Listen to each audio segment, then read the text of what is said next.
Good evening, guys. Tonight it's a show about nothing because I had a cancellation last minute for a guest, so we're going to reschedule for next week and all that good stuff. Everyone, let me know if the audio is okay in the chat here. I'm dicking around with some new audio settings here, so let me know if everything's coming in all right. Okay, and yeah, so I'm also a little bit under the weather today. Caught some kind of infection from the airlines. Another reason why I despise flying altogether. So basically, it's just going to kind of ramble here. We might go for an hour. I don't know how long we're gonna go for, but if anyone's got any questions, just post them in the chat. We'll just chill and have a decent stream here. Let's see here. One of the things I definitely wanted to bring attention to right away, though, is let's see, pull this up, tab. I wanted to share this really quick here. Son of a bitch. All right. Yeah, it's being annoying. StreamYard's being gay right now. All right. All right, let me try that again.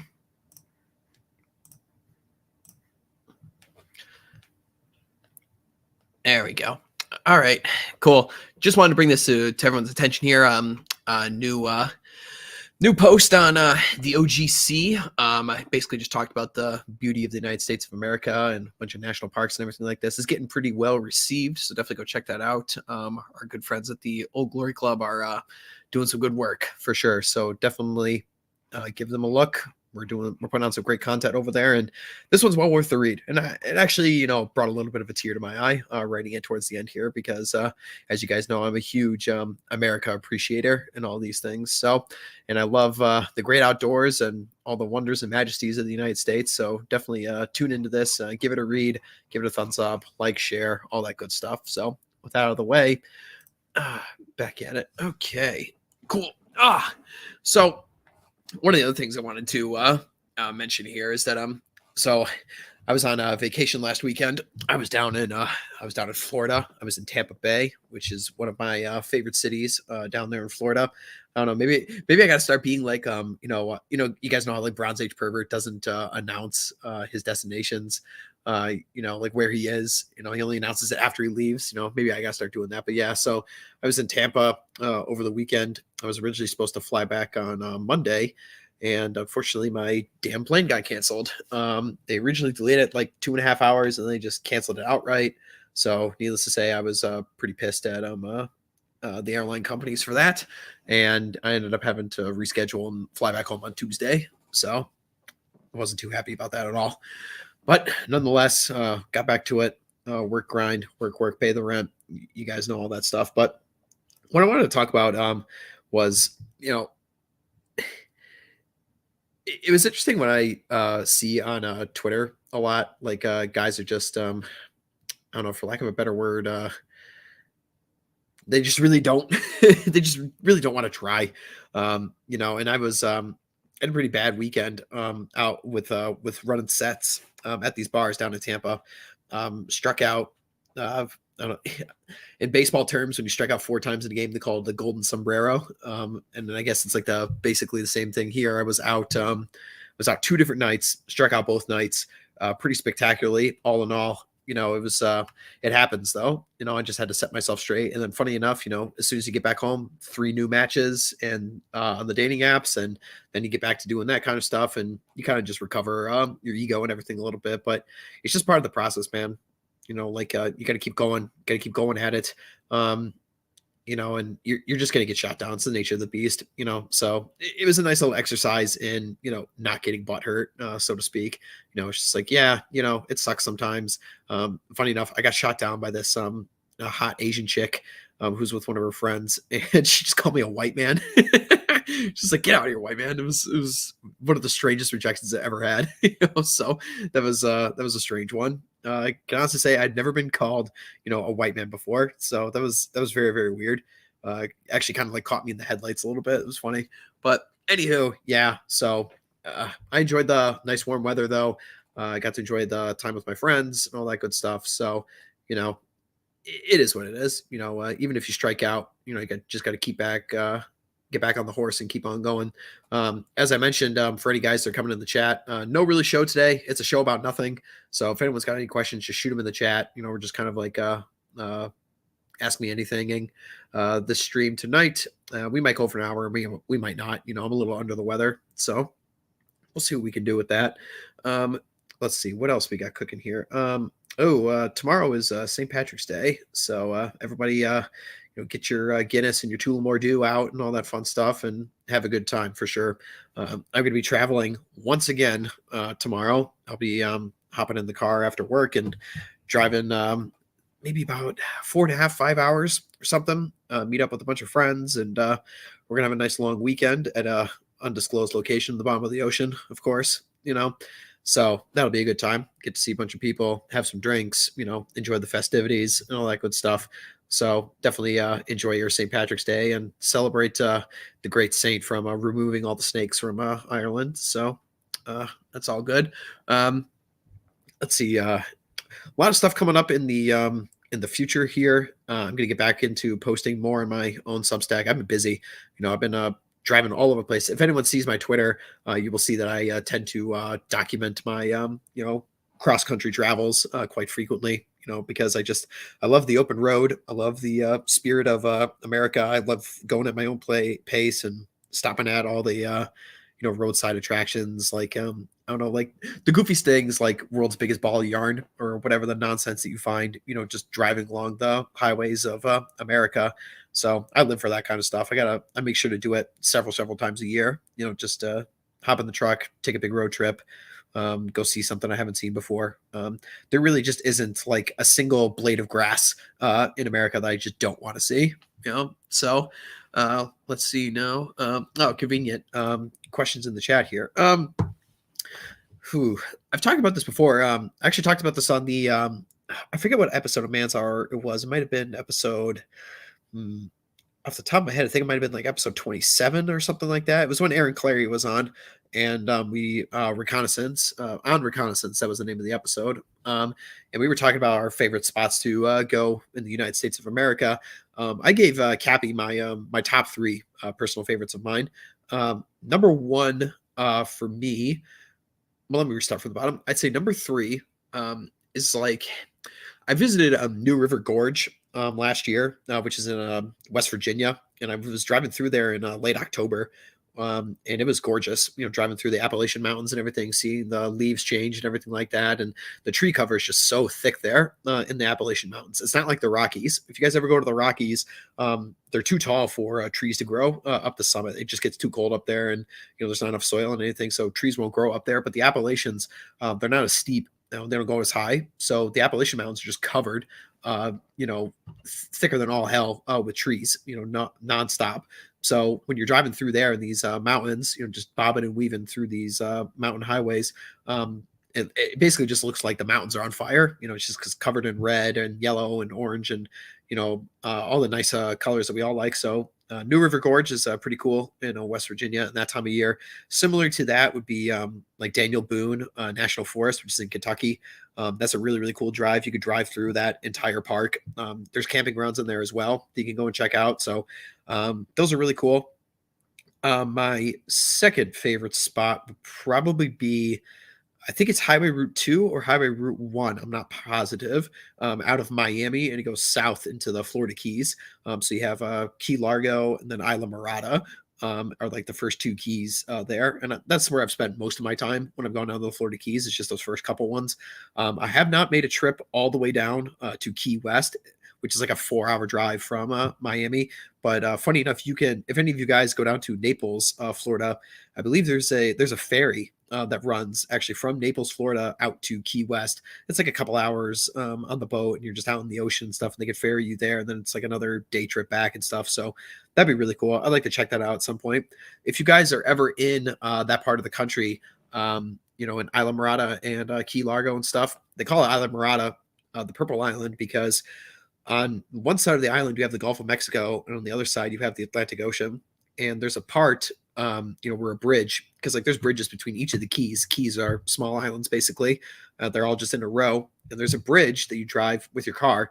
And if you're looking from the bridge, you can see the blue waters of the Atlantic meet the purple waters of the Gulf of Mexico, and it's almost like there's a perfect like divider line. It's like somebody put like a giant sheet of glass like in the middle of the ocean, and there's a perfect dividing line of where the water meet each other. It's very very interesting. Oh, hey, there we go. Our favorite CPA, Mr. Elkins, is in the chat tonight. No doubt doing somebody's taxes and looking to kill the time. And Chad's a pretty good guy. He treated me to a pancake breakfast about 2 weeks ago when I was visiting him in Chicago. So he's a cool dude. Tune into the Elkins Accounting Hour for all of your tax questions, everything like that. So 1 month away, Chad. You can do it, man. So, but yeah, so that Route 2 down into the Keys is really good. If you guys are ever in Isla Morada, check out World Star Outfitters. It's like a Bass Pro Shops that's down there, and it's a big building. You can't miss it. On the right hand side when you're driving through Isla Morada there. And what's very interesting is when you go inside there, they have a boat that Ernest Hemingway owned is inside the Bass Pro Shops there, and you can actually go inside it. It's like a little tour that they give you and stuff like that, and it's really really cool. You can see like where he wrote a bunch of his stuff because Hemingway was an avid angler. You know, if anyone read his book Old Man of the Sea, tells the story of Santiago battling is it a sailfish or a marlin? It's some kind of billfish, you know, with just his bare hands, and it's a good read. I haven't read it in a long time, been meaning to look into it again, but yeah, so that's cool. Definitely check out World Star Outfitters out there. And then if you're looking to do a deep sea fishing op, definitely look. Isla Morada is a hell of a fun place to do some deep sea fishing. I recommend Greg Eklund down there in Isla Morada. He does a very good job. One of the best outfitters in that part of the country. So he'll hook you up with a very nice fishing trip out there, and you guys could go for some mahi, some barrelfish, tilefish, some yellow snappers, mangrove snappers, red snappers. You could even do some billfish like your marlins and your sailfish if you're really, really lucky. So yeah, definitely check him out down there for sure. And then I would say, God, number one, what is my favorite place to visit in America? God, I really like Badlands. I really, really like Badlands National Park outside of Rapid City, South Dakota. That is really, really cool. That's special. There's two sides to it. There's kind of like a Badlands National Park is basically what it is it's a bunch of ravines and canyons and stuff that are from the Cretaceous period, and it's if you guys aren't familiar, during that time in Earth's history, there was a shallow inland sea because sea levels were so high. There was a shallow inland sea that cut the center of America basically in half. And in South Dakota, you can actually see these rock formations in these cliff sides, and you can see the different layers. They're multiple different colors. And if you actually go there on the sunset, as the sun reflects on it from a certain angle, they change into all different kinds of colors. There's like shades of blue and magenta and orange and red and yellow, and you can just see this in the rock face. It's very, very cool. Badlands is very, very cool. There's two sides to it. You can kind of like drive up it and be like on top of it and look down into the valleys, or you can drive below and look up. I've done both of those. They're both fantastic. Totally recommend. It's a massive park though, so you're definitely going to spend a lot of time there. But yeah, that area around Rapid City, South Dakota has got a lot of cool stuff to do. And I don't know, another really top one for me that I just did last year for the very first time at Cappy's recommendation, funny enough, was I went to Zion. So I rented a car when I was staying in Vegas, and I drove 3.5 hours out to St. George, Utah. And yeah, it was amazing. Yeah, go see Zion National Park. It's gorgeous. I wish I had more time to hike it and do some of the really, really long hikes. I did maybe like a medium-sized trail. It took me about maybe 3.5, 4 hours. And I was going pretty slow. The trail was called the Emerald Trail, and basically it's a trail. To my knowledge, is like basically like a medium difficulty trail, but I'm not too familiar with how Zion functions. But basically, it's a trail that leads you up the mountain, and there's a natural spring in a waterfall at the top of this mountain, and it's crystal clear blue water. It's also freezing cold because it's basically just like mountain runoff. So you can take a little dip in there. When I was there in July, it was 100 degrees outside, so I took a little dip in there when I reached the top, and it was pretty satisfying. So yeah, definitely check out Zion, check out Badlands. Yeah, for sure. Next on my list at some point, I do want to check out more of the Southwest of America.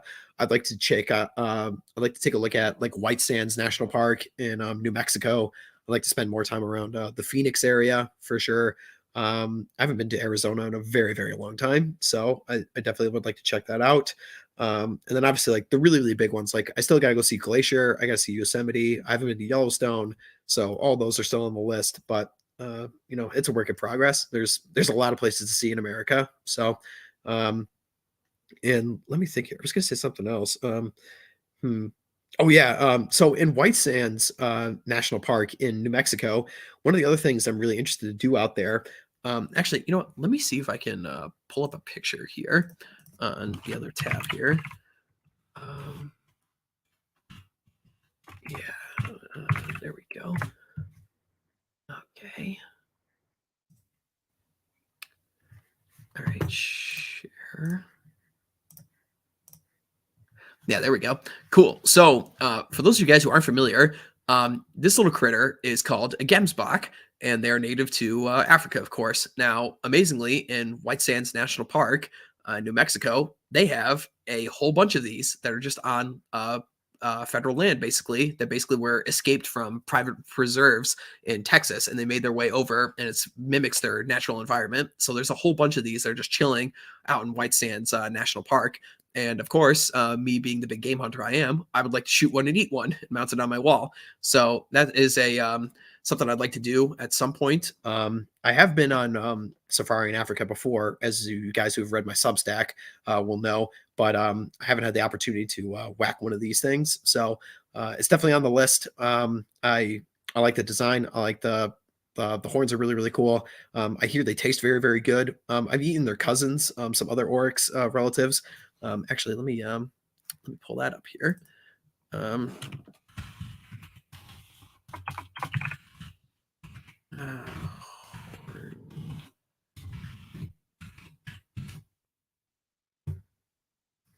there we go.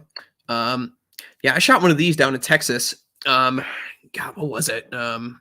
Over 10 years ago now. I shot one down there. Scimitar horned oryx. These are really cool. Got a little curvature in the horns here. Very, very interesting.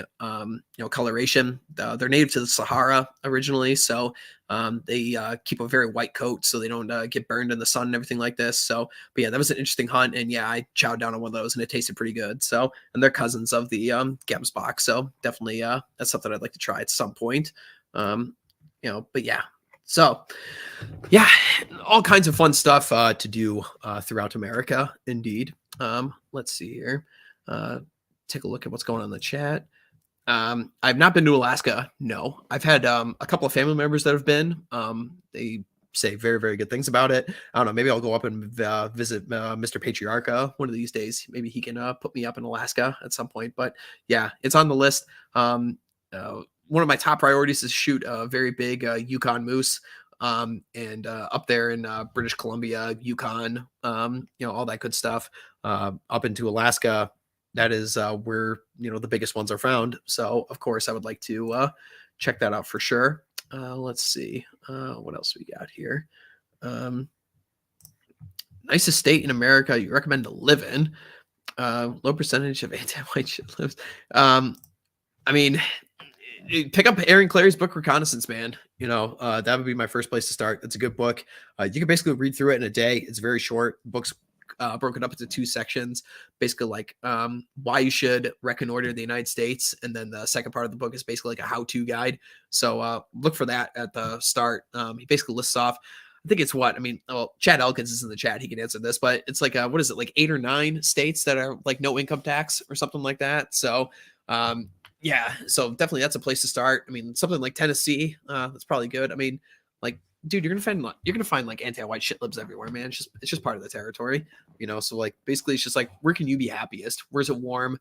Where can you make some decent money? Where can find some pretty women?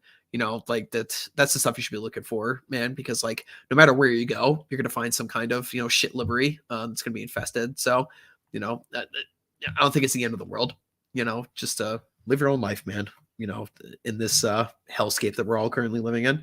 So let's see. Oh yeah. I don't know. I might be taking a drive out to Montana out in August. So I don't know if Cappy's back up at the Northern Command. Maybe I'll hit him up and spend a day with him or something like that. I'd love to check out Badlands with him. Honestly, I want to pick his brain on fossil hunting, Chad, because it's actually something I'm really curious about, and I'm sure he's got a lot to say about it for sure. And I don't know, maybe it'll be refreshing to have someone show up to his place that's actually interested in his collection as opposed to everybody else shitting on him. So I don't know, that'll be funny. Let's see. Let's see.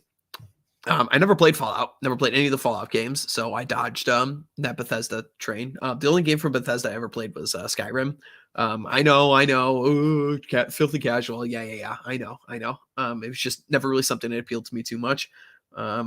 Let's see. Yeah. I have to check out Little Bighorn. I haven't been there yet, so yeah, one of these days that'll be on the list.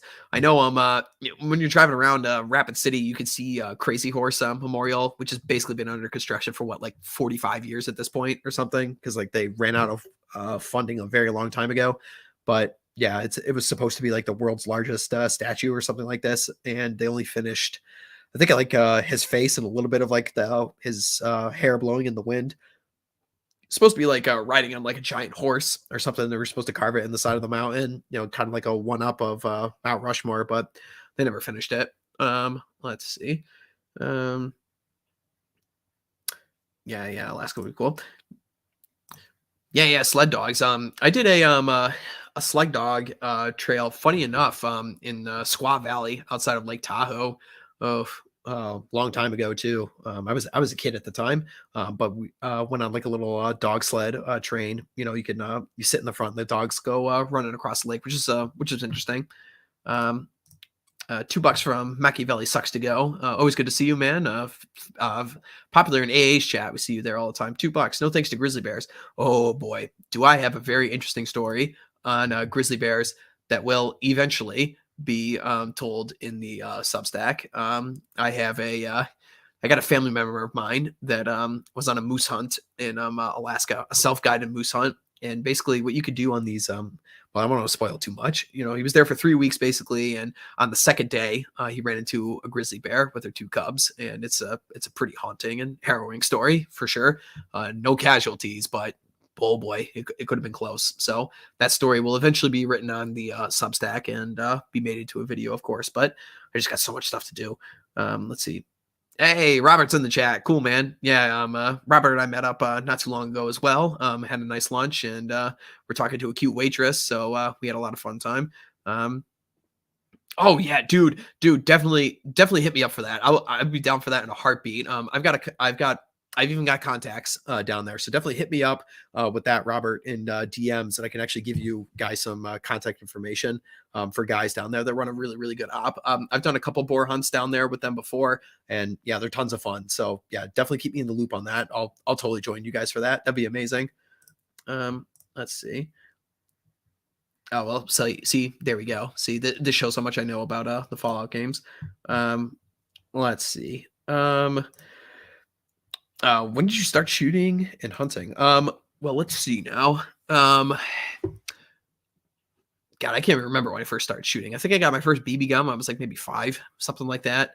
And like to train around the house, my dad would have me sit in the grass in the front yard and wait for like little chipmunks and stuff to come out of like the cracks and the crevices of the steps on the front porch. And he would have me just sit there in the grass and not move. And then he'd have me take some pot shots at them as they like peeked out and started running around the house and everything like that. So that's basically where I got my start. And then also for practice as well, obviously this is like not kosher and stuff these days, but my dad would have me sit down with a little Daisy Red Ryder, one of those like pump up BB guns, like 177 cal BBs. And he'd have me sit there in our back porch on our garden, and he'd have me shoot bumblebees in half. So like a bee comes over to the flowers, it's like, okay, shoot that one. So I'd like take aim small, miss small, and open fire. And that's basically where I got my training in. My first like real-time hunting trip I got taken on, I was maybe like, it's like maybe 8 or 9, something like that. And then I don't know, it's just weird because like it was never something I was not going to do. Like when I've written about this before, I've kind of just described it as like, oh, this is just inevitable that this is going to happen. You know, it's like, oh yeah, yeah, you grew up in a family of hunters. You know, basically every single male figure like goes into the woods and shoots things and mounts them on their wall and then takes the food home and eats it. You know, it's just what you did. You know, it never like was a consideration. Like, oh, like it wasn't like even an option. It wasn't even presented. It's like, oh, okay, yeah, this is just something you do. When you're old enough, yeah, you can come. Yeah, when you're old enough, son, you can come and join us and all that stuff. So, yeah, for sure. My let's see now. When did I make? I didn't shoot my first big game animal until I think it was maybe 12. Yeah, 12 or 13 was probably when I shot my first big game animal. I think that's when I killed my first whitetail. Yeah, when I was like 12 or 13.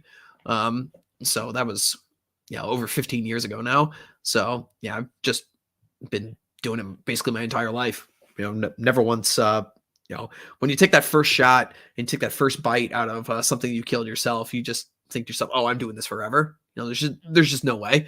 You know, like no matter what happens, you know, like I don't care how expensive it is, I don't care how time consuming it is, I don't care how early in the morning I have to get up, I don't care how freezing ass cold it gets, I don't care if I miss, which I've missed plenty of times, which is another story. But it's just like no, you keep doing this because it's just like something primal that's within you, and it's just something that's never going away. It's like I'm meant to do this for sure. So yeah, that's what I say about when I started shooting and hunting. I think I got my first gun around that time too, like when I was a kid. Like my first actual firearm I got maybe like when I was like 10. I think it was a 22, but shortly after that I got a bunch of bolt action rifles and a bunch of shotguns. I think I got my first shotgun that was a gift for me when I was around like 12 or 13 or something like that, when I was out going and shooting pheasants and all that stuff. So yeah, just always been part of me, always will be. Let's see. Hey, Governor's in the chat. What's up, Gov? How you doing, man? But yeah, goddamn, I fucking hate being sick. I hate being sick more than I hate the left, and that's saying something. So yeah, it was you know what? It was probably on my flight down. I took like a red eye flight down to Florida, and I left. I boarded plane like 10:30 at night, and there was this cute Asian chick that sat next to me with her boyfriend. I got the window seat.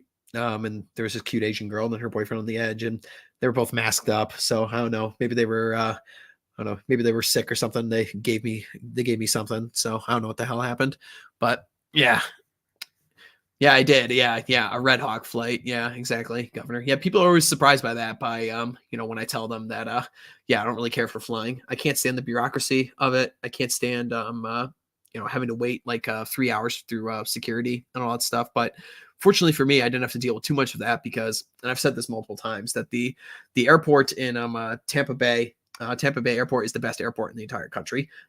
Every single airline has its own security checkpoint, its own terminal, so you can literally just get in and out in like 15 minutes and be through security on the other side. So at least that airport is fun to travel through. Not like I don't know, what are some really bad ones? Obviously, Atlanta is like the worst airport in the country. It's terrible. That one's garbage. DC is pretty bad too. Let's see, what are some other really bad ones? I flew through Cleveland before. The airport sucks. I think it's John Hancock Airport is out there, Cleveland. If anyone's a Clevelander in the chat, tell me. But yeah, that airport sucked. I didn't like it. O'Hare is kind of meh. Vegas actually has a really, really nice airport. So it has to be. It's a very transitory town. So let's see here. Hey, Vince is in the chat. How are you, man? Good to see you, of course. Yeah. Let's see. Oh yeah, good question, Panda. Yeah, so bringing back your taxidermy from abroad. Yes, you are allowed to do it, and you have to do special regulations and special permits for it. Which, funny enough, I am going to be writing about this in a Substack about this, but so you have like kind of a couple options for hunting abroad. You can still go like free range in some countries. It's very rare at this point, that you could go free range. It's not like in America where you could just literally buy a tag at a Dick's Sporting Goods for $20 and then go out in the woods and just shoot something that's on public land. It doesn't really work like that in other parts of the world. Definitely not in Europe. Europe is completely managed all the way to hell at this point, just because like the populations are so big and the wild lands are so depleted at this point. So it's not like that at all. Africa, there's some countries that are like that. To my knowledge, like Namibia is one of the only ones left, and parts of South Africa. Mozambique used to be like that too. But the other problem with a lot of these African countries is that because they're constantly caught in like civil wars and civil unrest and all that bullshit, you got to be careful. But so you got like free range, which is kind of big in America. The second one is you have guided hunts like through an outfitter, and that's what a majority of your safaris and stuff will be in foreign lands, especially in Africa. So basically, a guided hunt, what a safari is basically like all inclusive. You have a professional hunter, a PH that we're calling it. And funny enough, I'm going to have one of my PH contacts, a guy who hunts in Cameroon, who hunts in Central African Republic, a guy who hunts in Tanzania and South Africa is a PH out there. And I'm going to try and get him on the show when he's back in the States in the off season here. So we're going to have a long conversation about this. And boy, is that going to be a fun one. If I can get him on, I'm going to be psyched for that. But he's tough to reach when he's out in the bush, taking guys on hunts and everything. But anywho, so you go through an outfitter. And when you go through one of these outfitters, it's basically like an all-inclusive package. They'll feed you, they'll supply guns and ammo for you if you don't have the right caliber, because you're tackling a lot of these big game, and a lot of them are using very, very high calibers that you just don't have, in the United States, because you don't need it. Basically, like if you have like a 300 Win Mag in the United States, you can basically hunt everything that lives here. But a 300 Win Mag is not going to bring down a Cape Buffalo. 300 Win Mag is not going to bring down what's another big game animal? I mean, buffalo are obviously the most popular ones. I mean, an elephant, you're not gonna be able to shoot an elephant with a 300 Win Mag or anything like that. Some of like the really big antelope, like eland, you're not gonna be able to whack one of those with that caliber. It's just not big enough. So like 375 H&H, Holland and Holland, which is a German manufacturer, if I believe, or Belgian. No, they're Belgian. That's like a really common caliber used out there. So your outfitter will provide you with these weapons for like a charge, of course. And then they also will provide you with skinning and transporting your trophies back to the United States or whatever your country of origin is, again, for a fee. So they just take care of everything for you. And these outfitters basically have leased out game reserves from their governments of origin. So like Tanzania, for example, will, basically they own all the hunting rights to all the game animals in their country, but like anywhere else, they need to be managed. We manage our game here in the United States. We have United States Fish and Wildlife Services for that, and various other conservation organizations. And much of the same way goes on in Africa, at least the civilized African countries. So yeah, they manage their populations. They rent them out to these outfitters, and they basically allow them to hunt within certain sizes of land, certain game preserves. And it's not like a game preserve in the way you're thinking it, like it's got fences and stuff. They're not fenced in territory. So they're just like, okay, this like square mileage, 100, 200, 300, whatever the square mileage is, depending on how many outfitters you have running out there, you basically are licensed to hunt any game that's in this area. And it's basically free roam, so you go in there, let's say the client wants to shoot a buffalo. Okay, you got to go find the buffalo herds and, you go shoot one of them, whichever one the client wants. And that's basically how it goes. They skin it. You basically are just going to eat all the game that you hunt because there's no grocery stores out in the middle of nowhere. So if you shoot a buffalo, well, guess what? You're going to be eating that for the next 5 or 6 days. You could potentially ship some of the meat back home, but to be honest, it's probably going to go bad before then. So most people don't do it. But you can ship the the trophies, the horns, the skull, the skin. A lot of people actually don't know this about taxidermy. The way they do taxidermy that you see like in Cabela's or Bass Pro Shops or something like that, it's not the actual animal that's like stuffed, with like a bunch of cotton or anything like this. It's not how they do it. What they do is that they take the skin after you skin your animal. They skin it and then they put it on salt, so it immediately dries it all out.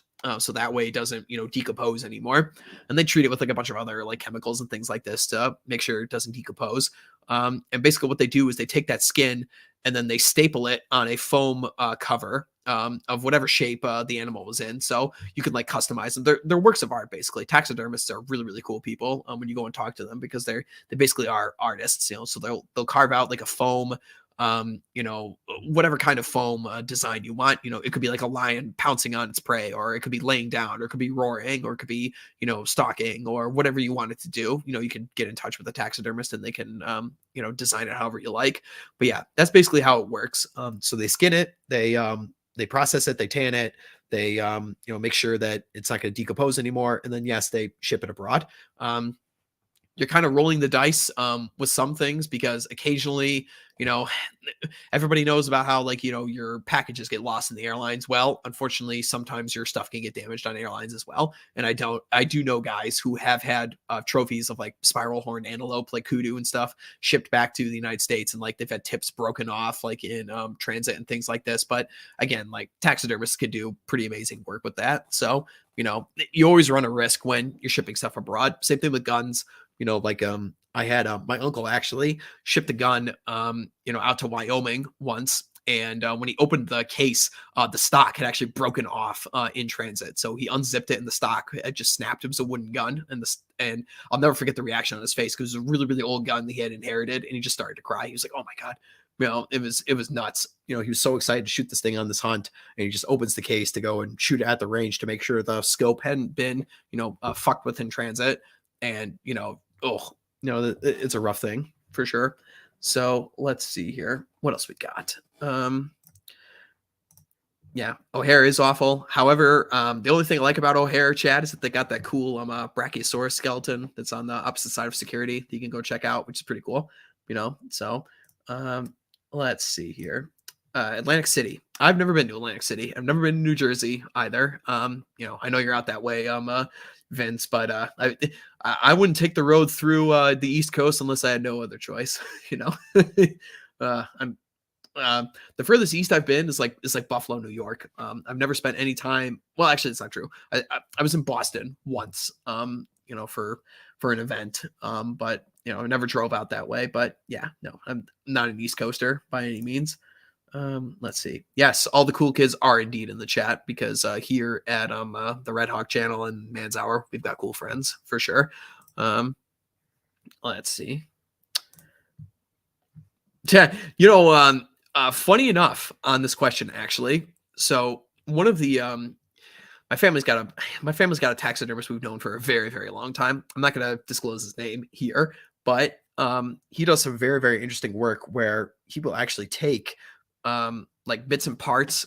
So sometimes you'll have like a client that like brings a like a trophy back and sends it to a taxidermist, and he either never picks it up, he can't afford it, or any combination thereof. So you literally will have, sometimes you'll have skins that are just leftovers basically that are never going to end up being used. Sometimes the guy dies, before he can actually, get the beast, to his house. So you have the skin left over. So what are you going to do with it? And funny enough, what a lot of these taxidermists will do is they will combine a lot of things together to make a new mount. And this is actually where you see a lot of pieces for museums of like extinct animals come from, is from taxidermists. So this guy had a lion pelt, a cougar pelt, and I think it was like a bobcat or something too. And basically what he ended up doing is he like chimera these things into like a smilodon, like a saber-toothed cat, and he ended up selling it to a museum. So yeah, this isn't like as absurd as you think. Also, actually, let me see if I can show a picture here. How you spell it? Yeah, that's how you spell it. Okay, I'm such a garbage speller. Let's see here. Pulled up in the other thing here. Boom. There we go. Yeah. So this critter is called a Gerenuk. It's a species of African antelope. It's very, very unique. Has an extremely elongated neck, and what they do is, actually, there's one right here. So what they do is they stand on their hind legs and they use their hooves to pull down branches, and they stick their neck up to eat the thorns off of like acacia trees and stuff like this. So they got very, very long necks here.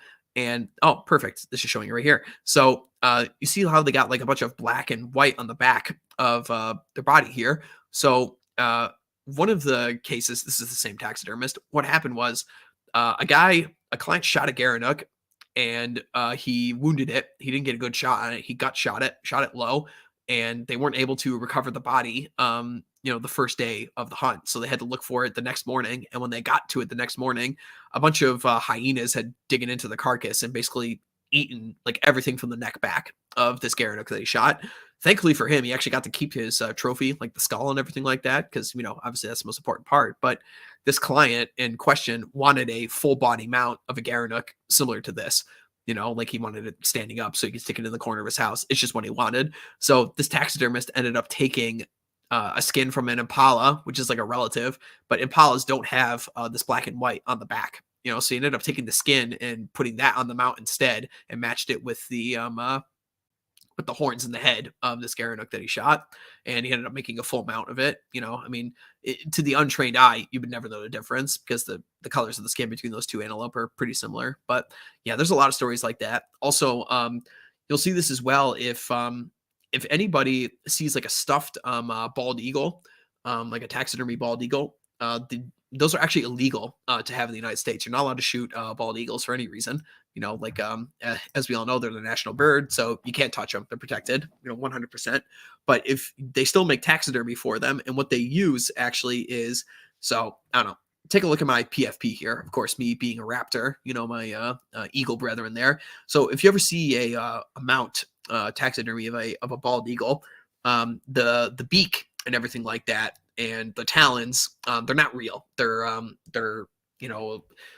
there's something, they're plastic, they're whatever the guy decides to do with it. And then all the feathers will be used from other birds, like the white feathers around the neck will be like chicken feathers. Some of the wings will be like goose feathers, things like that. So yeah, they will make little like a mutant chimera beasts, for sure. They will do that. So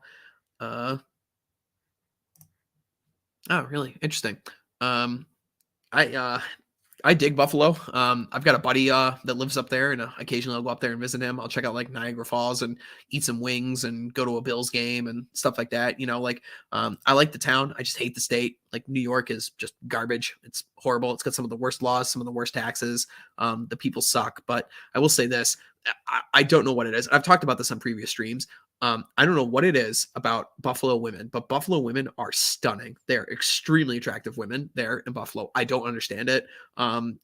Maybe it's like that Scandinavian, Hyperborean DNA that they have over there, but there's just so many tall women, tall, thin, blonde women with big boobs up in Buffalo. And I don't know what it is about it. So if you're ever in that part of the country, go check it out. Check out Niagara Falls and check out the very attractive women that are running about there, for sure. So let's see now.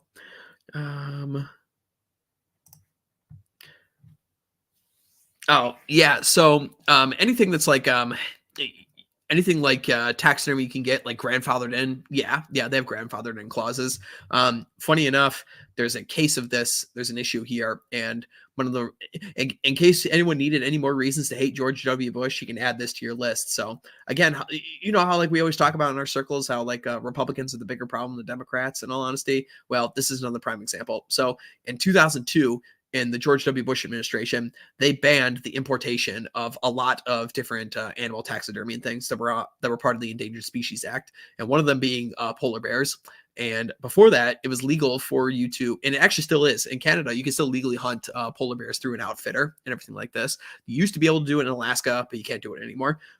So you can still go up into like Nunavut and hunt a big polar bear up there because they're legal in Canada and they need to be managed like any other species. But so in America could potentially go up to Nunavut, shoot a polar bear, but it's illegal for him to transport his trophy back across state lines back into the United States of America. And they still haven't changed this law from 2002. And they still have, when last I checked, this is like a year ago, they still have through multiple outfitters up in Nunavut, like American professional hunters, polar bear skins. They're still up there. Their skulls, everything is still there in storage in a freezer there and just waiting for the laws to change, or they can import it back into the United States. Now, so this is a problem. You sometimes have issues with this with like ivory trade as well. Like when somebody shoots an elephant or a rhino, they have issues with this, like getting the ivory back over state lines. There's a bunch of really stupid and gay laws about all this kind of crap. So yeah, definitely look into the laws of your country before you decide to go abroad and shoot something that may pose problems importing it back into your home country.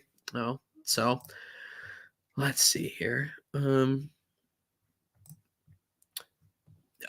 I have never done a well, actually Actually, that's not entirely true. I've done a hog hunt with hounds before. Down in Texas. Funny enough, Robert, if you're still here in the chat, this might be something we could suggest that everybody do. So definitely hit me up. But yeah, down in Texas, out of in Kerrville, outside of San Antonio in the Texas Hill Country, I ran a or I participated in a hog hunt. With dogs. And basically, what you would do is you would take your gun, put it in a holster on this quad or a four wheeler for those of you who aren't aware, and you would basically let the dogs loose. And you would have two pit bulls that have like Kevlar vests on them to make sure they don't get fucked up by the hogs, because hogs, unlike other animals, like what they like to do, they like to back into corners or back into thick brush, and they like to fight. Like hogs really really do love to fight more so than any other game animal. And so dogs would always like get in fights with these things. It's not like deer or something like this. Like deer always tend to run. It's like, no, hogs will fight. So basically what you would do is you release two pit bulls, and then you release two either hounds, or in our case we had labs. We had two black labs. And so you release the two labs who basically will pick up on the scent of the hogs, and then once they track down the hog, the pit bulls will go running in and actually start to wrestle with the hog.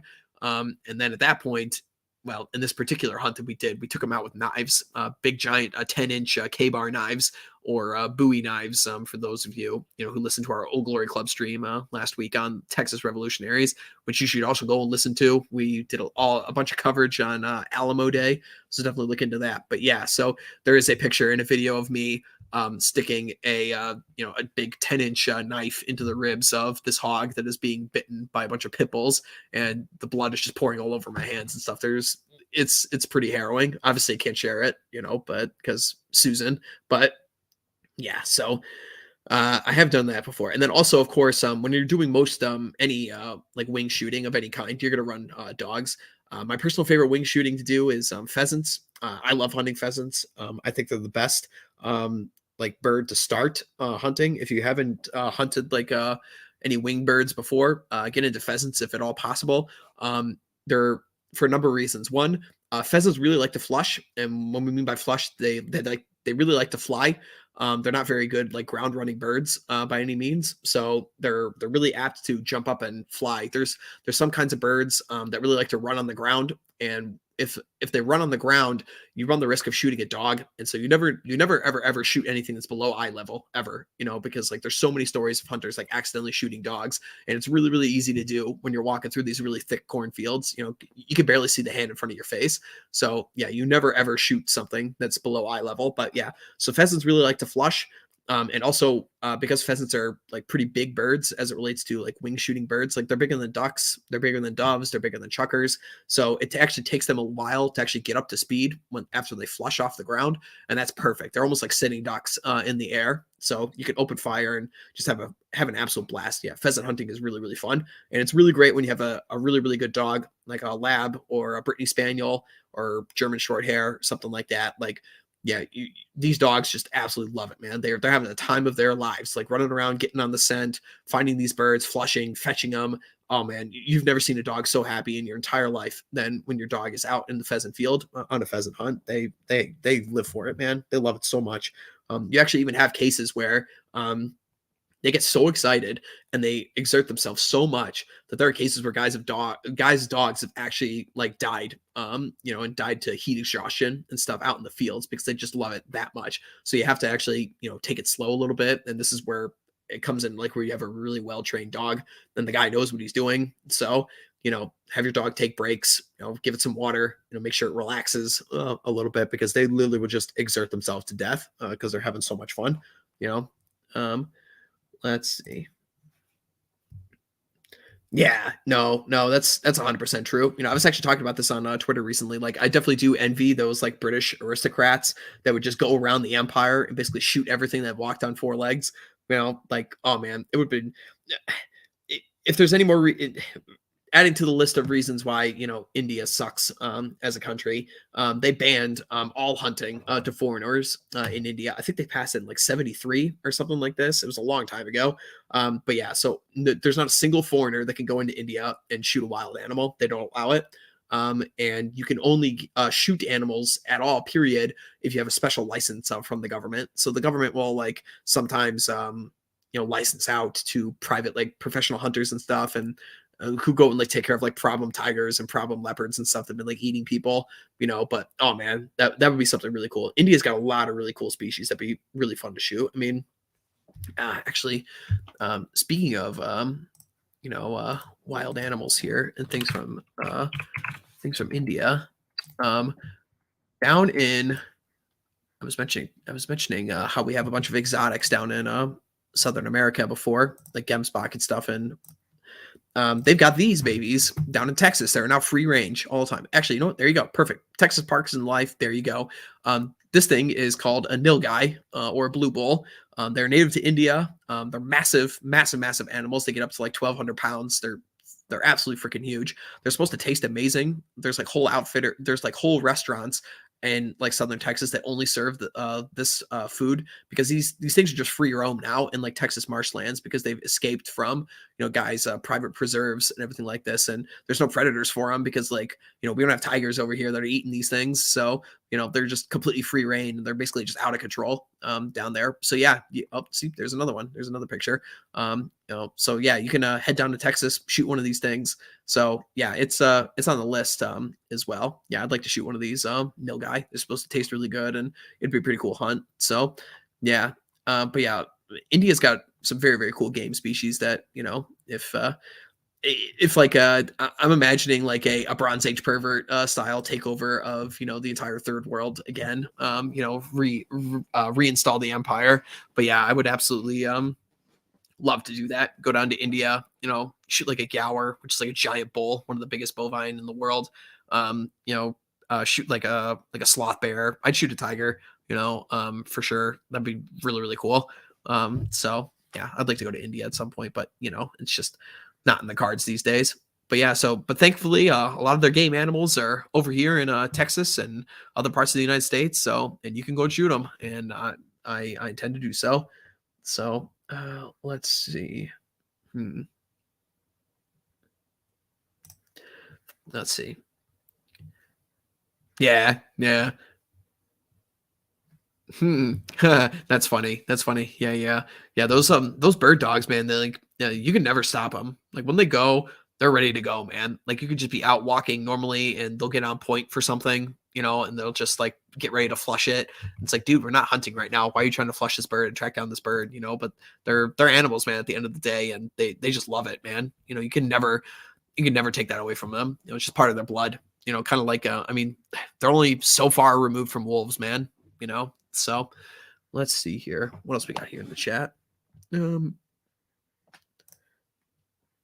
Oh yeah, I believe it. Seeing a bunch of non-natives in El Paso, Texas has more exotic wildlife than anywhere else on planet Earth. Like it is absolutely crazy. The things that you could shoot down there. And not just things that are like private preserves, but just things that are free roam. I mean, I think there's like at least 3 species of deer now that are established in the wild that now have open season for them all the time because they're evasive. So, they're not part of the native ecosystem. So like the Texas government just says, yeah, if you see one, just open fire, shoot it immediately. You can keep it. You don't have to pay for it. You don't have to file any licensing or any fees for it. It's evasive. It's not part of this natural ecosystem. So shoot it immediately. So yeah, you can absolutely have a field day down there in Texas with a lot of, exotic wildlife and everything. But well, guys, we've basically been going for like an hour here, and I'm starting to get more and more congested and clogged up here. So I'm gonna go and like pop a Sudafed and pop some like NyQuil or something, and kind of like pass out a little bit early here, and hopefully beat this sickness before I decide to drive and meet all my buddies.